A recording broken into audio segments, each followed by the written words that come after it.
Okay, so medicinal cannabis therapy is what I like to talk about. My father was a herbalist, right? And so I just kind of grew up making herbal medicines and using herbs instead of chemical medicines. And it was about, not 55, 95 when I read that book. I was born in 55. Yeah, so, and the book said, you know, before that I thought, you know, cannabis was a drug, just like we all used to think, yeah? So I didn't think twice about it.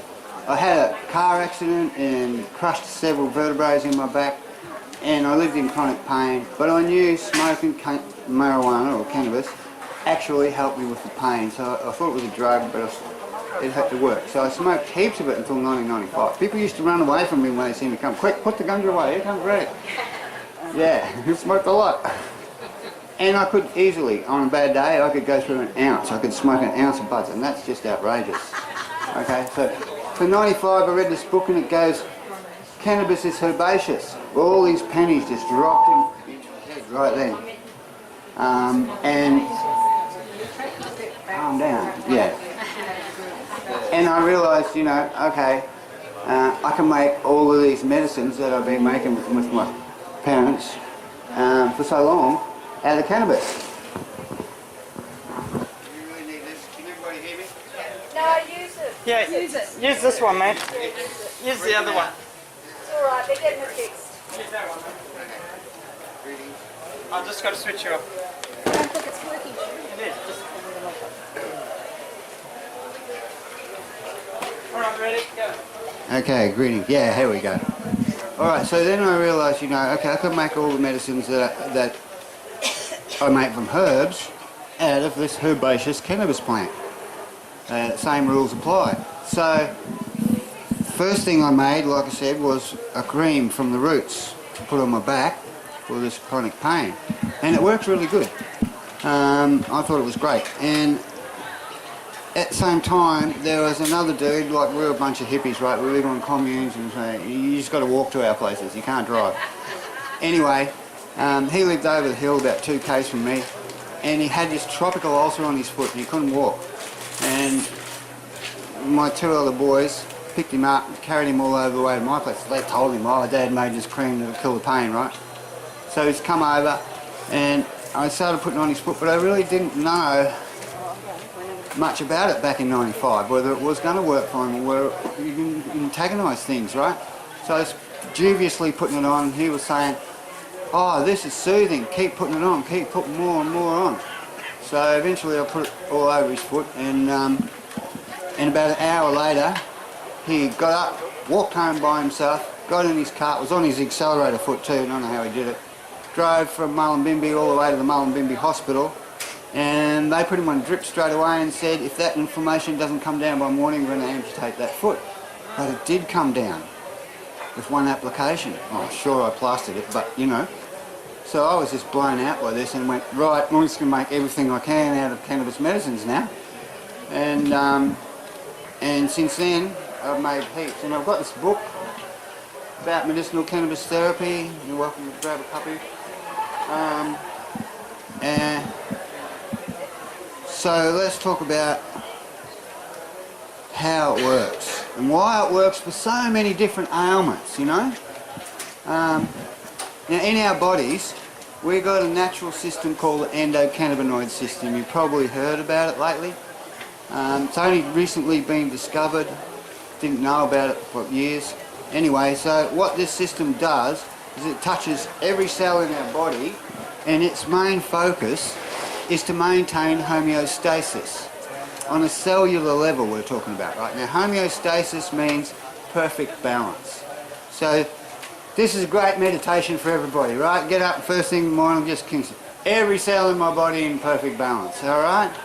That's what your body is trying to do every day, and that's how come we can walk around and have a good day. And if you're having pain, or if you've got cancer, or if you've got some ailment, that's because your endocannabinoid system in that particular area is failing to maintain homeostasis. There's many different reasons why it can fail, but that's the reason why you've developed this ailment. And that's every ailment. Okay? Yeah, you think I'm crazy? Well, I'm not, alright? I'm a herbalist, I'm not a doctor. I know. Doctors don't understand this because Yes. they're used to using one drug to suit one ailment. Well, let me just cannabis get my comes along and there's 450 plus that they've discovered so far, different medical molecules in one little drop of it. Okay, so they just freak out, go, well, I don't really know how to prescribe this. Are you able to Okay, so so endocannabinoids come from our body, okay, and they're the things that actually go into the cells and do all the heavy lifting, bring everything back to perfect balance, right? There's a few of them that our body makes,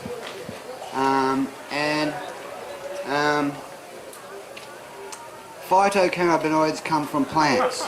Now, phytocannabinoids in plants found throughout the plant kingdom, okay?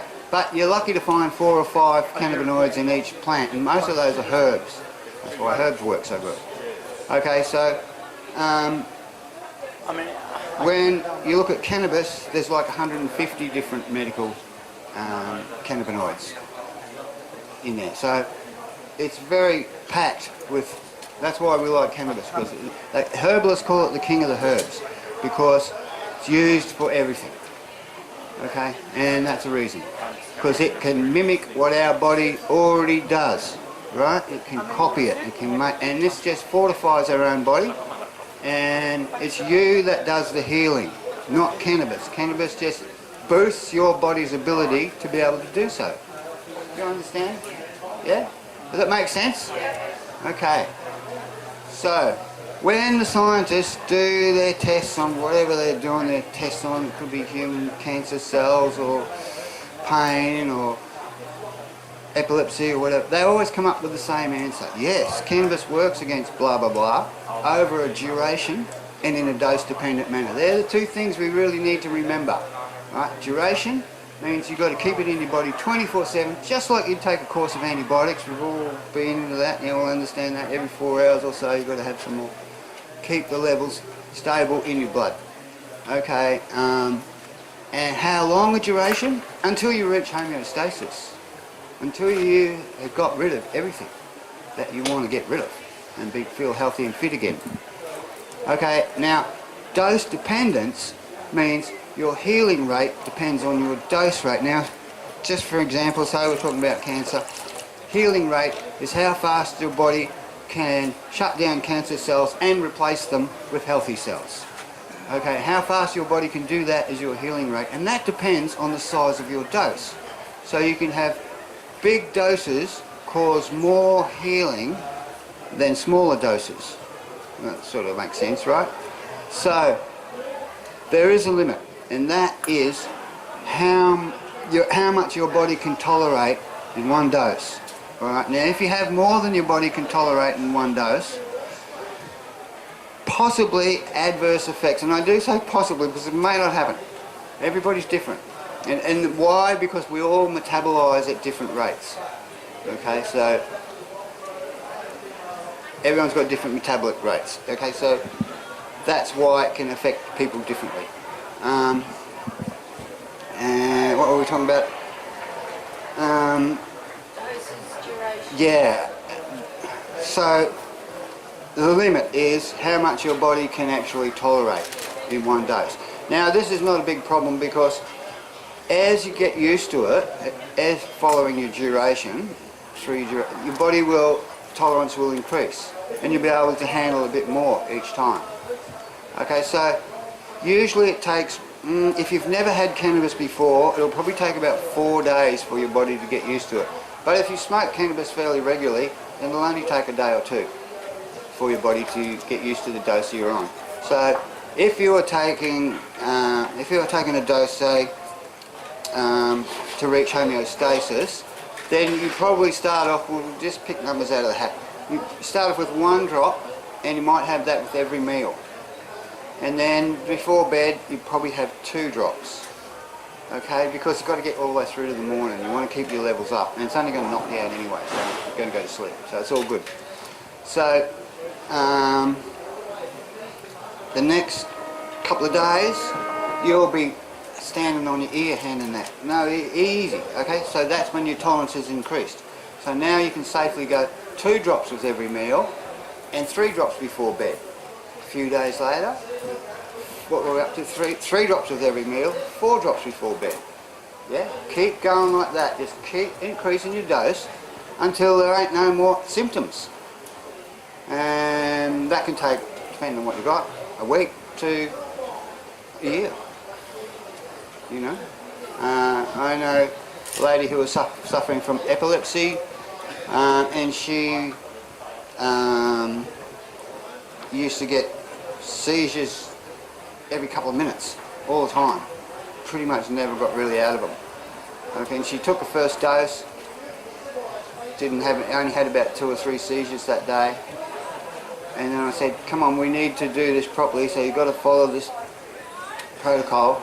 And so she thought, well, it seems to be working, so I will. And so she did. And she ended up consuming about 40 grams of oil, of pure extract, over probably 6-7 months. She hasn't had a seizure since, and that was about 4 years ago. Yeah. Yeah. So you just keep going and keep increasing, and now she still has a dose, but only a small dose, and she only really has it occasionally when she feels like it, right? Because some things can rattle you, you know, and make you feel a bit nervous, and that's when she's susceptible to falling into epilepsy. So she can feel these triggers, and as soon as she feels something like that, and which is very rare nowadays, she has a little dose. So, you know, it's all about homeostasis, right? If you want to treat something like that's for chronic conditions, it's all about homeostasis. You want to reach homeostasis. You want to just keep increasing your dose until you do. This is what the doctors don't know about. They think 1 dose, 1 level, that's it, just keep going until you... And that will work, but it makes it a longer healing. So that's okay. You can, you know, if you feel like you want to heal at a slower level, sure, you can just get to a level where everything's starting to work and stay at that level and not continue to increase, but it will take a little bit longer time for you to reach homeostasis than it would if you just kept increasing your dose. THC you're talking about? All cannabinoids. Okay, now THC, CBD, there's, funny isn't it, but there's like 400 different medical molecules in cannabis, and there's over 400 sites in our body. Yeah, and not in our body, but in each cell. It sounds like a fairy tale, doesn't it? You can't even see cells, and there's 400 sites in it. What the hell? Well, it doesn't put them all out at once. It's kind of puts them out as required. So this endocannabinoid system works on demand, and we don't store endocannabinoids anywhere in our body. We make them as we require them, and then we break them down when we don't require them. So similar thing with serotonin. We don't store that, we just break it down. How do we actually make them? Okay, they're biosynthesized mostly from the food we eat, but mostly from essential fatty acids, which are the omegas. Hemp seed oil rules because, well, it's connected to the plant, right? So there must be some sort of balance in there that suits the plant, that's grown nice and healthy, but that balance is perfect for our bodies. Because like once it's nice and healthy and so on, and you harvest it and then you extract the cannabinoids for medicine, then they are connected to the seed because the seed produced those eventually, right? And so the seed has oils in it that have omegas in it, and that are the perfect balance for our body. Okay, and why do we need these in perfect balance? Because it needs them to make them in those receptor sites that we need most, that we don't use occasionally, right, out of the 400.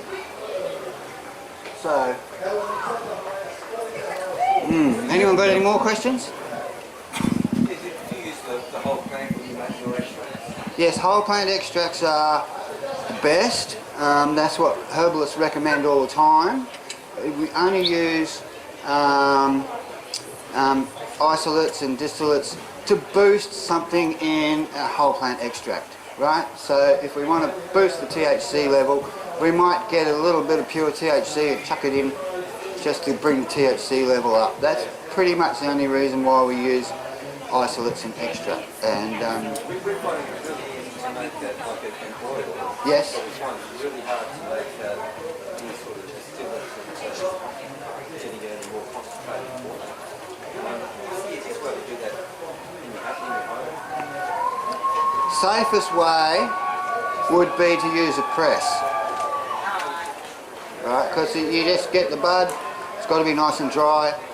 You pop it under the press, you hit the press down to about 10 ton and the oil will just squeeze out. Okay. Yeah, you can use a hairdryer, one bud at a time, and that's like if you're doing this for medicine and you've got to have it at lunchtime, doing it in tea time, you want to do a few doses, you know. Dry ice is a CO2 extract, and that works really, really well. It's very safe, but at the same time, it's pollution, and if you do it in a confined space, I mean, nobody ever does, but these are dangers, right? If you do it in a confined space, it can put you to sleep and you never wake up. All right, but same thing can happen if you run a heater in a confined space. It can use up all oxygen and just left with CO2, and boom, you're dead by the morning, right? That happens a few times down south where it's really cold. So another good way is to use alcohol, because alcohol is probably the safest of all the solvents available, and ethanol does cause cancer. It is a problem. You don't want to use it too much. You want to make sure you get it all out.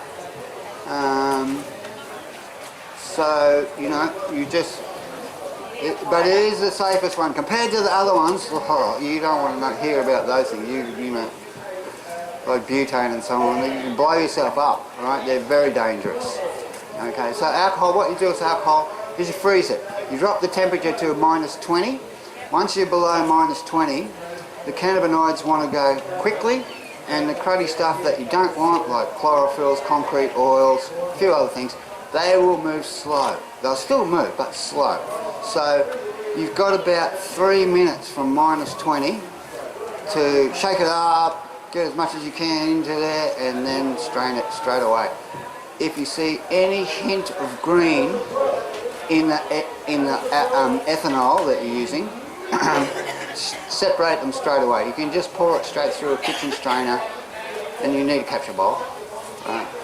And that will get all the leaf out, and that's where the chlorophylls come from, right? The green. Okay, chlorophyll is a pigment, colour, green. It does have a lot of medical qualities, but when you concentrate chlorophyll, it can cause a problem. Yes, it can be hard on your tummy, and it can give you a really sore tickly sort of throat, like you got a frog in it or something, But yeah, so it's, getting it out is a bit of an issue as well at home. Slow way is to let the sun do it. If you happen to have good sun like it is today, it'll work pretty good today. But that's not always possible. And if you want to heat it, to boil it, to get the ethanol out, well, that's a little bit dangerous. But do it in an outdoor space. Don't use an open flame. And then just before you get to the end, you need to throw in about 4 mils of water, just pure water, and that sort of mixes with the alcohol. But at the same time, they boil at different temperatures. So by the time the water is boiled out, it will have pushed out all of the ethanol. How did you make the cream? From the roots? Yeah, okay, that's a really simple one. You can do it exactly the same with ethanol, with all of the, it's a herb, so you can do it with all of the other extracts, but it's water soluble, so that makes it really easy. Alright, when water soluble, all we've got to do is just chop the roots up, chuck them into a bucket of water or a pot of water, and boil it for 30 minutes and blend it just as much as you can. Just break it up, because all of the goodness, all the medical qualities we're looking for are inside.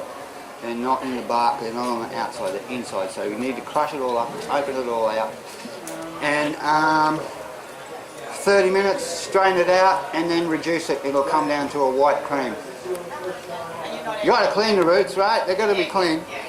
So again, you boiled it down and then you strained it. No, you strain it first. You just boil it for 30 minutes, and then you might blend it, right, during the time. Like I use a stick blender, but you know, you can just pour it into a blender and blend it, and then put it back into the pot. 30 minutes of heating is all it really takes. After that, you blend it, strain it straight away, get all the stuff out. You don't want that in there.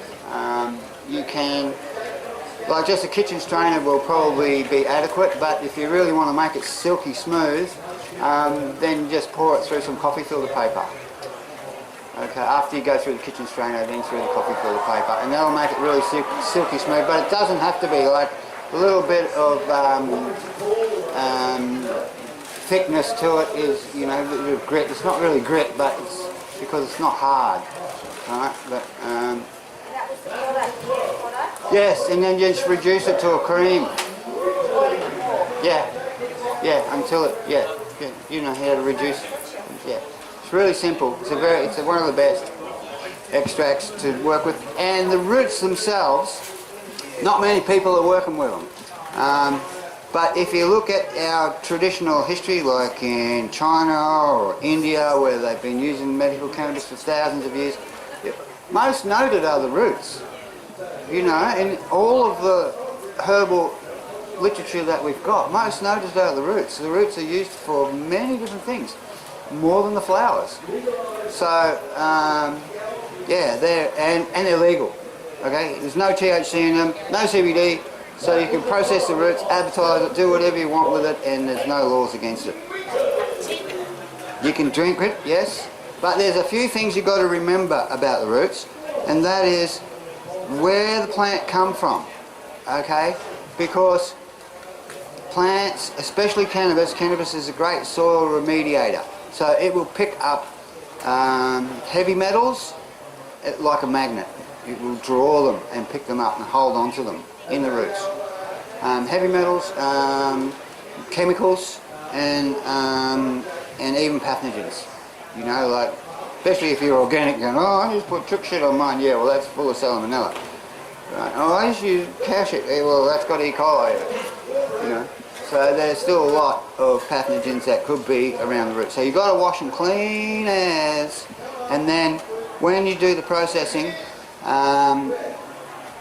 well, like I said, go through a filter. If you know that the plants are clean, then you don't have to step this step. But if you don't know where they come from, or you're sus in any way, then you put everything through activated charcoal filter.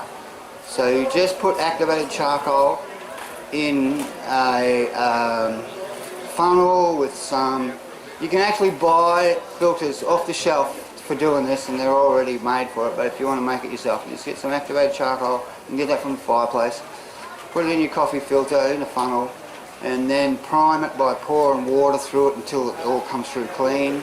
Chuck the water away, and once it's coming through clean, then you can pour your extract through that, and you could do that several times if you wanted to, and each time it goes through, it will come up clearer and clearer and clearer until it's perfectly clear. That's still plenty of good medicine in there, but it takes out all the things that we don't want that are scary about the roots. Alright, so yeah, just be aware of that. Where the roots come from is very important. And you know, there are places along the creek, this used to be all dairy, right? So there are places along the creek where they used to have dips. and they fill these with chemicals and run all their cattle through it, right? And then now they're gone, they just fill the dips in, nobody knows where they are or anything, right? So you could accidentally plant a plant on top of that and collect all this stuff and not even know it. So I always use activated charcoal filters all the time. My dad taught me to do that because you never know, people lie to you, you never know where it come from. Be careful with it, or if you're going to use it for a medicine, then it needs to go through activated charcoal filters. So you said you can buy them, but you're talking about the activated charcoal filter? Yeah, you can buy them straight off the shelf. That's them like those little Ritex ones or something. Are they activated charcoal? Just the best place to buy them is from aquariums because fish don't like chemicals. They die anywhere near chemicals. You can even spray fly spray through the house and next all your fish will die. Right? They're very susceptible to chemicals. So all of the filters that they make for aquariums are very, very good to use. They're clean and they take out those chemicals. Well, activated charcoal is very good. It takes out lots of different stuff. All right. It does take a little bit of the THC and the CBD. If you're going to put that through too, that's fine. But at the same time, because those are the most abundant in your extract, you're not going to lose very much of it. You know, you can shave a little bit off the top, but it's not going to be a big drama. Greetings. So yeah, okay, so the oil looks like this. Alright, that one's from the leaf, that one's from the buds. And you can do, like butane extracts and, you know, CO2 extracts are good. They're still good, they're just dangerous. I just don't want you to hurt yourselves. That's why I'm not talking that much about them. But these two are actually butane extracts. Alright. And anyone got any more questions? Gonna do any cooking? Cooking? Yeah, show us. Yes. You're the best shit. Pardon? You're the best shit. You're the best cook in town. Isn't it? Yes. Well, yeah, well you can cook with it, you know, but the problem with cooking with it is the dose, right? You really, cooking with it's more for fun than for medicine, but Pythagoras argues with me every time, your food is your medicine, let your medicine be your food. I hear that, but at the same time, you know, you can't actually be quantitative about the dose that you're having because there's a little bit left on the plate, you know, there's a little bit in the pot that you cooked it with, right? And also, heat can decrease its medical properties, for too long and too high. So, so cooking is really more for fun and recreation than it is for medicine.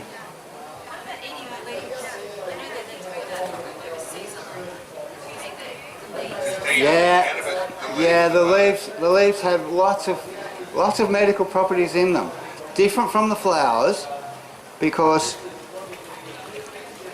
it's more exposed. The leaf is out tracking the sun, in the breeze, you know, so it's more exposed, so the cannabinoids on there are different to what's on the flower. But there's still some THC on there. There's probably a lot more CBN and the cannabinoids that get broken down by the sun. Probably. Okay, I don't really know this, but I'm just assuming that because of where it lives. But at the same time, when you try these two, like, they're totally different. They come from the same plant. That's the leaf, that's the bud. They're totally different. They even look differently. Different colours, different, yeah? This one might put you... This one makes me sleepy. This one makes me more alert. That's just me. Everybody's different. Sorry? Yeah, I've got a question. I've got chronic myeloid leukemia. Ouch. And yeah, I've been on death's bed like countless times in the last 20 years. And gone for medication and cleansing and staying alive and everything. And anyway, I tried strong organic oil from the integrated doctor from Canada. Yeah. Besides using stuff with MardiGrass and stuff like that, I got perfectly stoned, but I never got better. But like I heard what you were saying about homeostasis. taking it like Over 3 times a day. Yes. 3 times a day, and at night time 4 times a day. Yes. And so like I was taking like a meal, like whatever it was, I don't know what, it was a lot. I was my goodness. It was 20 drops. I was 25 to taking 30 20 drops is I the was up meal. to 20 drops Yeah. and I could like a drop. That's you know, pretty it's like high. I did like, whoop, Yeah, like that'll that. knock you around. But like it didn't do me too much good. But like, yeah, so like what would you recommend someone like that, a chronic illness that never got better, resistant to the medications, like, you know, they've only just given me some out of mercy to keep me alive for the last 18 months, which is just like run out. We've got 1 month left, it's about run out. But like, I need to do something, and so I'm listening to you. So you just reckon to start with 1 drop, 2 drops, 3 drops, like, so what would you... No, just start with 1 drop until your body gets used to it. Yeah. Alright, now that may take a while because by the time you get up to 20 drops, you won't feel anything. You won't feel high, you won't feel... You took that much too quickly. Yeah.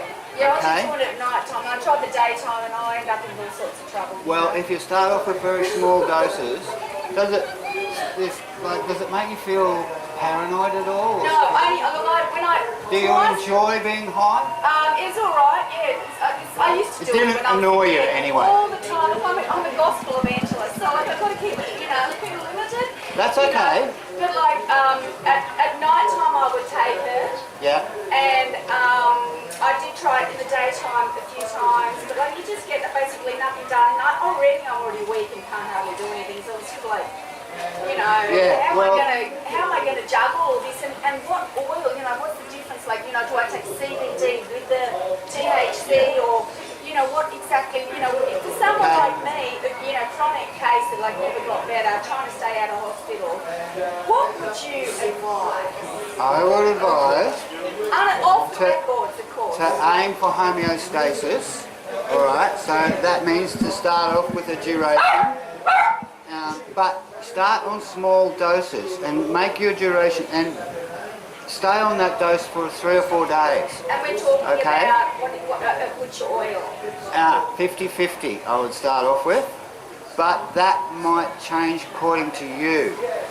You can change it, right? But 50-50, there's scientific evidence that tells us that the medical properties of cannabis and of THC and CBD, when together, are more potent than either one of them by themselves. Okay. You understand that? So by putting them together, now why that happens is because THC uses the CB1 and CB2 receptor sites, but CBD is very promiscuous and it can use several other receptor sites that THC doesn't use. Okay, and they're in my book. Yes. And because they use different bodily parts to achieve the same thing, homeostasis, right? They don't get in each other's way. They don't block each other out. So the more cannabinoids you use, the more balanced and effective medicine it will be. It's not to get you high, it's about getting you well. Okay? So the more different cannabinoids you can use. So the leaf and the bud mixed together will be quite good for you, and CBD as well. Right? So we want CBD from the bud, 2 of those, and CBD from the... Is THC from the leaf? Where do they get it? Yeah, but it's more... CBD from the... CBD is the one that doesn't knock you down. Yeah, that's right. So that one's from the leaf? No, it's from a completely different plant. Yeah.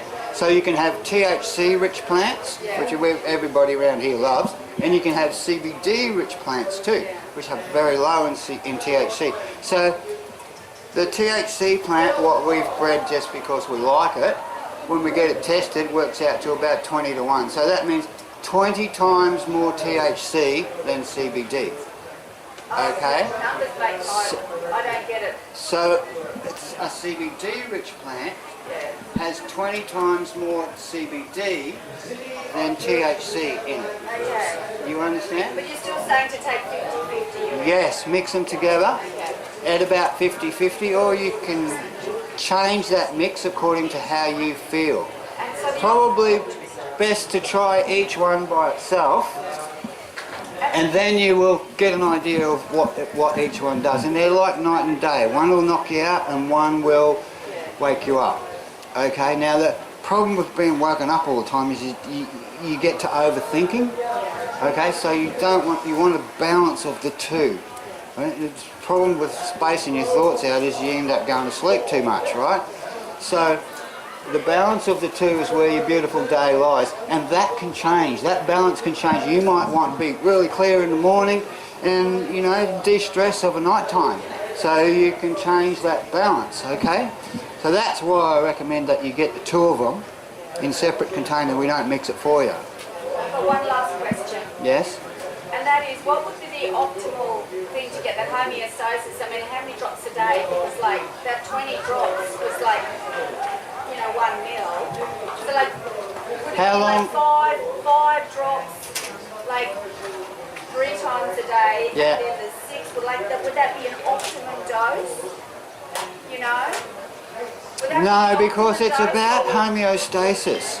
When do you know right? that's happening? When you're feeling good. Not when you're feeling so out of it you can't get it together or stand up. That's not homeostasis. Homeostasis is feeling healthy and fit. Yeah. Imagine every cell in your body in perfect balance, and do this regularly. Every cell in your body in perfect balance. Now, perfect balance doesn't mean that it's all healthy and all that. Like, perfect balance also means, oh, this cell's beyond repair, we'll replace that with a new one. And you know that all your cells are replaced over about 7, 11 years or whatever they say, right? In your body. So you're a completely new person. Okay? So that's happening all the time. That's about homeostasis. That's about perfect balance. Alright? So you've got to have old cells we've got to have new cells that we can replace it with it. That's homeostasis. Okay, and aiming for that is to take as much as you can, as often as you can, until you're feeling better. Okay? Now, as much as you can is a comfortable level, right? Not to the level where you can't get your day together, where you can't get up and walk around. That's uncomfortable. Alright, so you go less than that.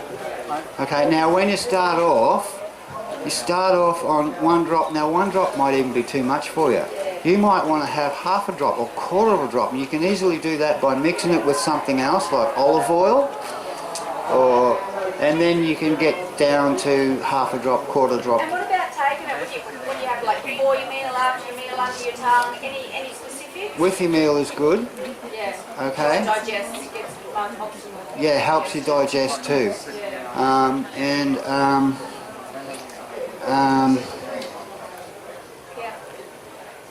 Your meals.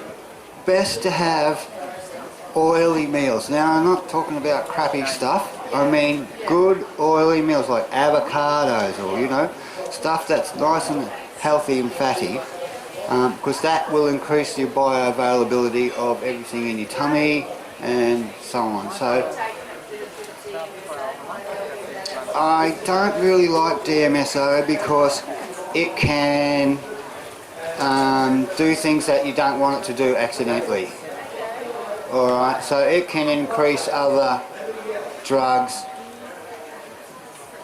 permeability into your skin, or... So taking it with oil in your diet helps it get into your body. Coconut oil. Definitely, avocados. yep, absolutely. Yep. You're welcome. Anyone else had any more questions? What about using coconut, not full extract, but coconut oil? Okay, so different oils are digested or metabolized by different parts of our body, right? So coconut oil, the liver loves that, it tends to go straight to your liver, whereas olive oil goes through your lymphatic system. Okay, so if you want to target something in the brain around the there's the lymphatic system.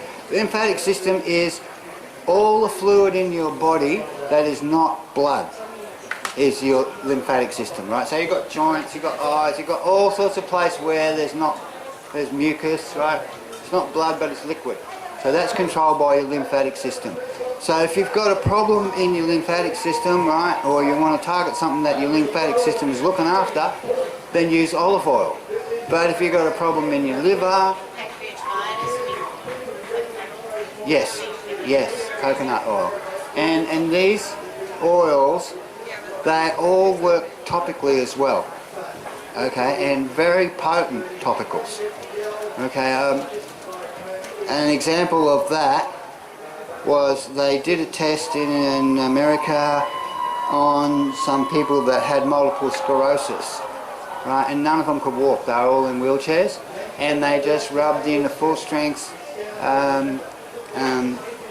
balm into their legs, and by 2 weeks they all walked out of their wheelchairs. Right, so yeah, that's how powerful it is. It's really incredible. And again, dose dependent and duration are very important, which they didn't do in the test. They probably could have got them to walk out of there quicker if they had to put more strength and more on regularly. Can you repeat that? Beg pardon? Repeat that. Can you repeat that again, that experiment, and what they supplied? They had a full strength balm which is mixed at 100 to 1. So one of these to 100 of olive oil, which is, I'm pretty sure they used olive oil.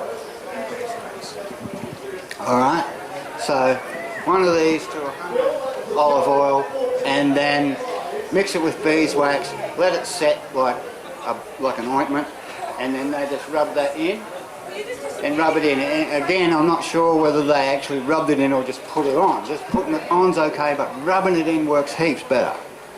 You rub it in until, like when you first put it on, it's like oily, greasy, sort of fatty feeling, and then if you rub it for a while, and your skin will then go dry. As soon as it goes dry, you've rubbed it in, right? It's in. And what was the condition that people had again? Multiple sclerosis, which is horrible.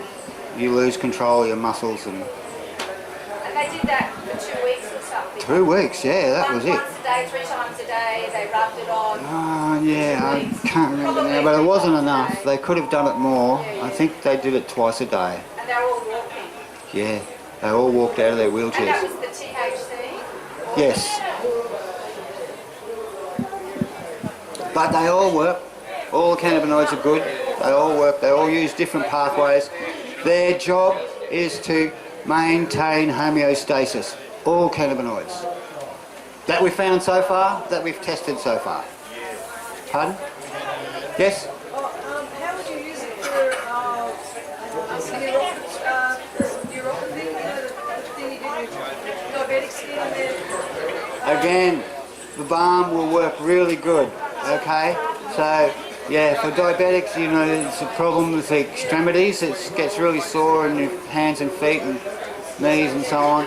But you rub this in, works a treat. It stops the pain, reduces inflammation.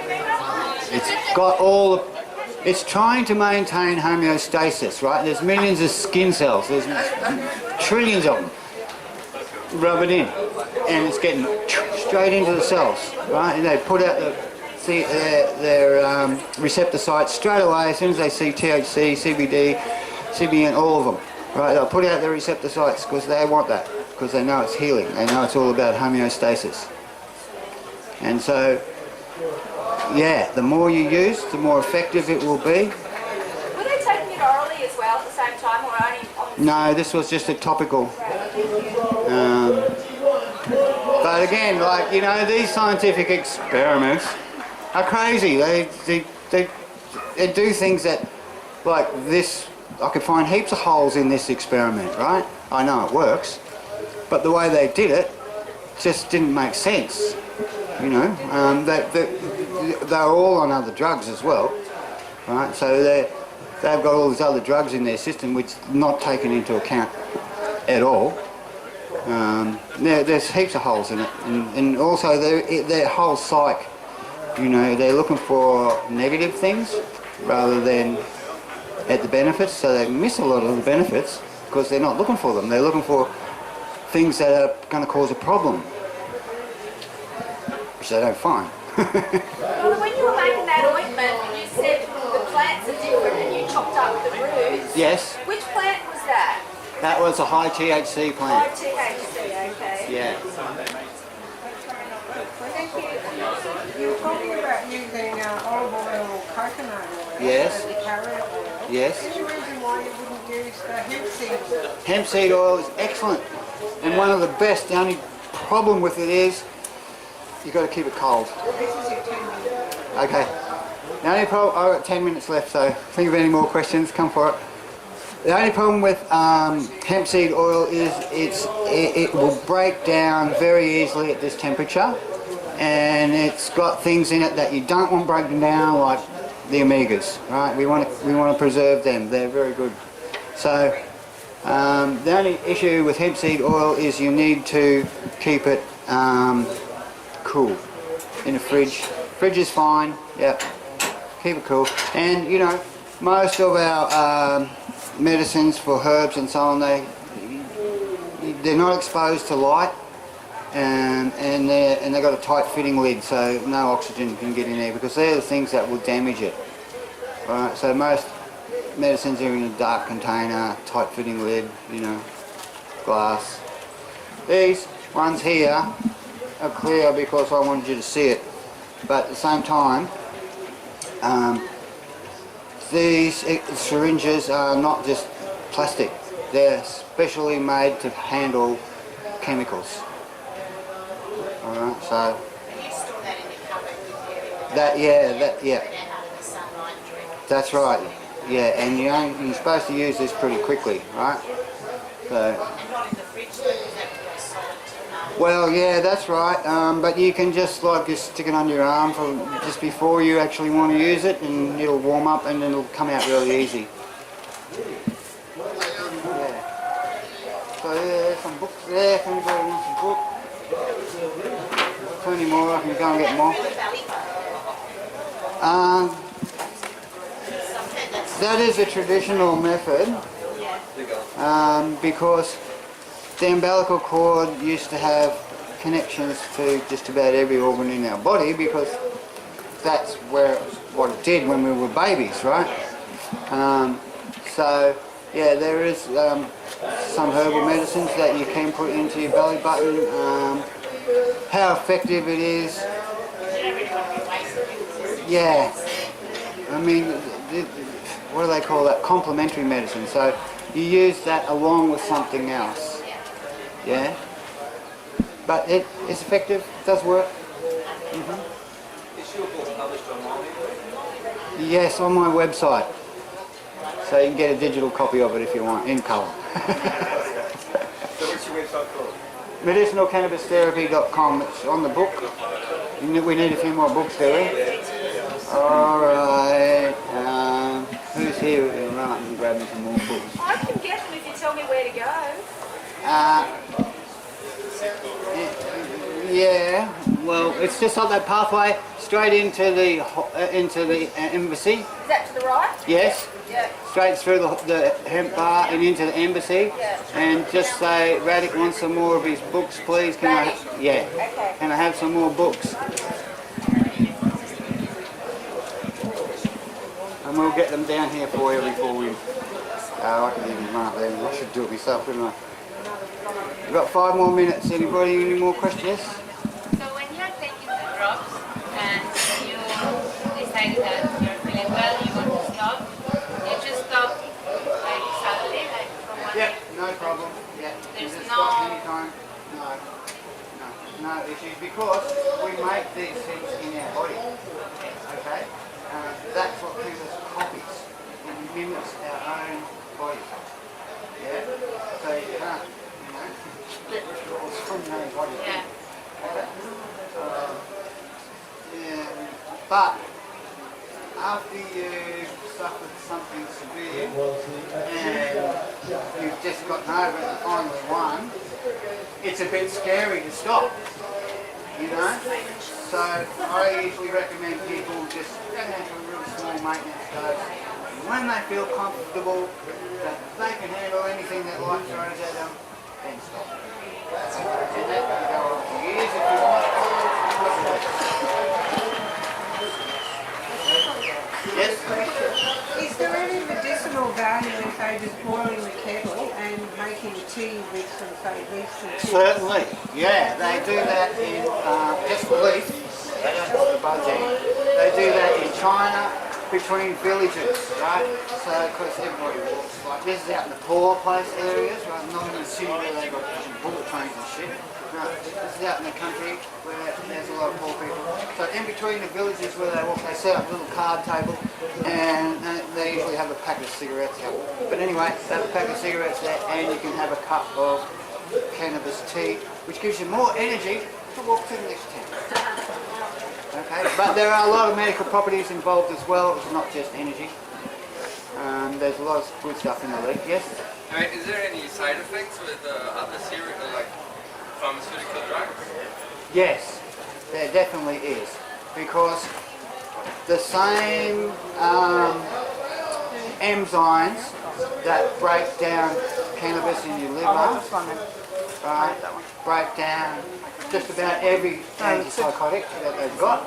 In my hand. So they will react with antipsychotics. No, not only antipsychotics. Yeah, no, there's probably a few other. Because my mom is on some weird cancer drugs for like a blood cancer treatment, and I keep telling her she should try it, but Okay, well, the best way to do, most people who go on to medicinal cannabis therapy end up not taking those other drugs anymore. And the way to do that is to start off with small doses and increase it over a period of time, as we were talking about before, right? And as you're doing that, you're thinking, oh, I haven't got that much pain, I don't need these endone today. Or, you know, I'm feeling pretty good, I think I'll cut this other medication down a bit. Okay? So as you increase your doses of medicinal cannabis therapy, you decrease the doses of the other ones, and that seems to be the... What? I'm not sure. Like, what They told her that she has to keep taking her chemical medications for the rest of her life? That's crap. They just want money. They're just ripping her off. Okay. That's bullshit. Well, they think your body, they think your body's just made to break. Right, well it's not, it's made to work. Right, and it's made to live in this environment. Yeah, this environment with all these trees and all this stuff that's made to live in here and be part of this environment. As we breathe out CO2, those plants over there breathe it in. And they breathe out oxygen, so we live together. We're made to live in this environment. And we're made to work properly. No one's made not to work. No one. Even people with disabilities, they can be healed.